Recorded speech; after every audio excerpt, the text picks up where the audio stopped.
same man, this man you're looking at here. Police have a clear picture of him caught on camera in the act, but they're still trying to find out who he is so they can stop him. New at 5, Sophie Flay talked to another suspected victim. Have you seen this man, the one getting out of his dark gray Tesla, attacking vehicles with a metal pipe? That's what police and the California Highway Patrol are asking. We are in the process of the investigation to confirm who this individual is. And of course, we always invite the public to assist us. After Eyewitness News aired stories about this attack on the 2 freeway Wednesday, similar photos and videos have surfaced, like this one in Echo Park. Today, we spoke with a woman who says the same man with the same Tesla confronted her and her 93-year-old mother in June. The incident took place in West Hollywood. She did not want to reveal her identity. The Tesla was coming into oncoming traffic. We confronted each other, and I said to him, "You can make it, just keep coming slow." And immediately he went into some kind of psycho mode and starts screaming and motioning. She says the Tesla driver gets out of his car and throws a soda can at them, then gets back in his car. This surveillance video shows a nearby valet worker in a white t-shirt trying to talk to the driver. The valet guy's, "Hey, calm down, sir, calm down. What's going on? You can see that these are women and she's an elderly woman." And boom, he just smashes them in the face. Watch close. The Tesla driver throws something at the valet worker. That's when it gets physical. I take up my phone, I start snapping a couple pictures. I'm trying to back out. They get into it. The Tesla driver backs up and is visibly angry before driving away. The woman says she made a report with the West Hollywood police, but she's still worried about her safety. I'd like to see him get arrested. If you have any information about this person or have been involved in a similar incident, you can call the California Highway Patrol at 213-744-2331.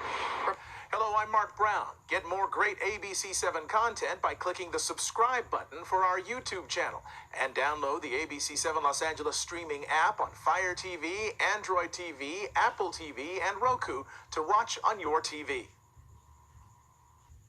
New at 4, we're now learning the name and seeing new images of a woman who was found beheaded in Waller County.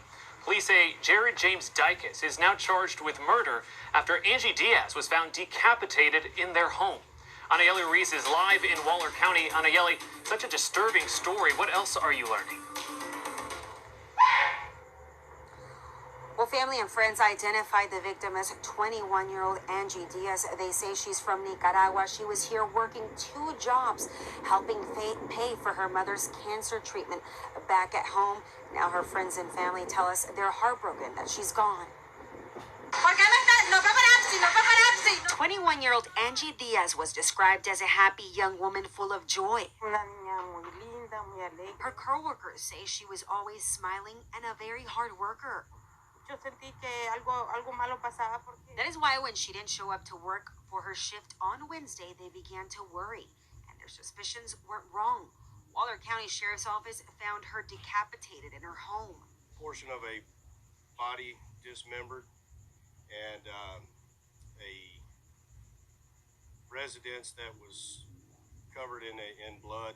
It's a gruesome scene at best. Investigators believe her husband killed her with a kitchen knife at around 11 a.m. on Wednesday. At this stage, we do have a confession, but it is still under further investigation. Angie's body wasn't found until after 4 p.m. by investigators. This after the suspect's father, who lives in a nearby home on the same property, called police. He left his residence, walked into the parents' residence, which induced them questioning where she was, and they went out back and found her. Angie and her husband were newlyweds. They were just married in October after they met at her job where she was a cashier.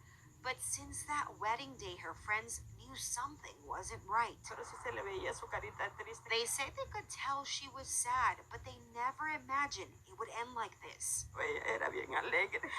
They say Angie leaves behind a huge void that can't be filled.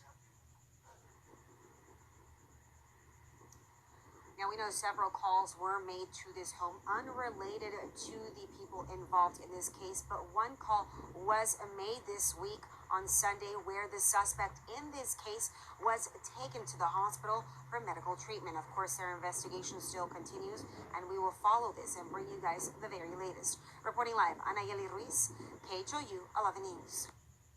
Now onto an update. El Paso Police releasing the booking photo of the man accused of shooting a woman and leading police on a car chase across the city.